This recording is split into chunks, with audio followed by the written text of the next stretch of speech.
En este vídeo voy a explicar el teorema de Bolzano y veremos un ejemplo donde podemos aplicarlo. No voy a realizar la demostración de este teorema ya que es un poco compleja.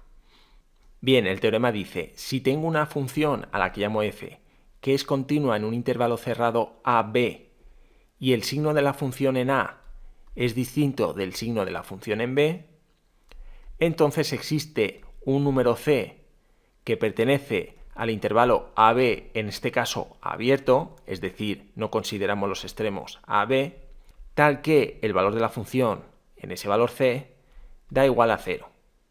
Bien, vamos a ver gráficamente qué nos está queriendo decir con esto. Nos está diciendo que si tengo un intervalo que va desde un valor A hasta un valor B, este valor A y este valor B serán dos números reales, entonces en la función sustituyo la X tanto por A como por B. Es decir, calculo f de A y f de B, la imagen de A y la imagen de B. Si al calcular esos dos valores vemos que tienen signo diferente, por ejemplo aquí gráficamente, si este es el eje X, el valor de f de A, vemos que está debajo del eje X, es decir, será un número negativo. Sin embargo, el valor de f de B, vemos que en esta gráfica está por encima del eje X, por lo tanto será un número real positivo. Entonces, como f de a y f de b tienen signo diferente, el teorema nos dice que como la función es continua, seguro que aquí en medio entre a y b existirá un número c, tal que f de c será igual a 0. Es decir, que habrá algún punto de la función que estará encima del eje x. En esta gráfica, por cómo está dibujada, vemos que en realidad hay 3 puntos que están encima del eje x. Pero el teorema nos afirma que por lo menos habrá uno. Intuitivamente podemos deducir que esto es lógico y debe ser así, ya que si yo empiezo a trazar una línea por debajo del eje X y como la función es continua, debo dibujarla sin levantar el boli del papel y quiero llegar a un punto que está por encima del eje X, lo podéis intentar y veréis que es imposible llegar desde aquí abajo hasta aquí arriba sin pasar por encima del eje X.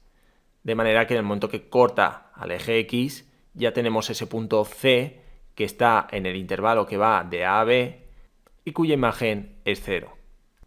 Bien, vamos a ver un ejemplo donde aplicar este teorema. Bien, me dice probar que la ecuación x al cubo menos 3x más 7 igual a 0 tiene alguna solución real. Bien, entonces lo que hacemos es considerar la función f igual a este polinomio que tenemos aquí igualado a 0. Bien, resolver esta ecuación es justo encontrar el valor de la x que al sustituir aquí el resultado da 0. Es decir, estamos buscando ese número c. Bien, en primer lugar, la función sabemos que es continua en todos los números reales al ser una función polinómica. Por lo tanto, cumplirá esta condición de que la función sea continua, cojamos el intervalo que cojamos, ya que es continua en todos los números reales.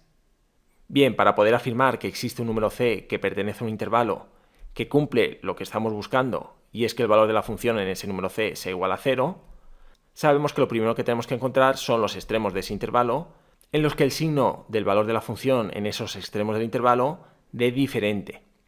Por eso indico aquí que calculamos el valor de la función en distintos puntos para encontrar dos valores con signos distintos. Si os ponéis a probar veréis que es fácil encontrarlos. En este caso yo he encontrado que f de menos 3 es igual a menos 11 y f de menos 2 es igual a 5. Entonces, como tienen signo distinto, seguro que podemos afirmar por el teorema de Bolzano que existe un número c perteneciente a ese intervalo que va desde menos 3 hasta menos 2, tal que el valor de la función en c es igual a 0. Es decir, que x igual a c es solución de la ecuación. Y con esto habríamos llegado a lo que queríamos encontrar. Fijaos que cuanto más cercanos sean los extremos del intervalo, más próximos estaremos de este número c que es solución de esta ecuación.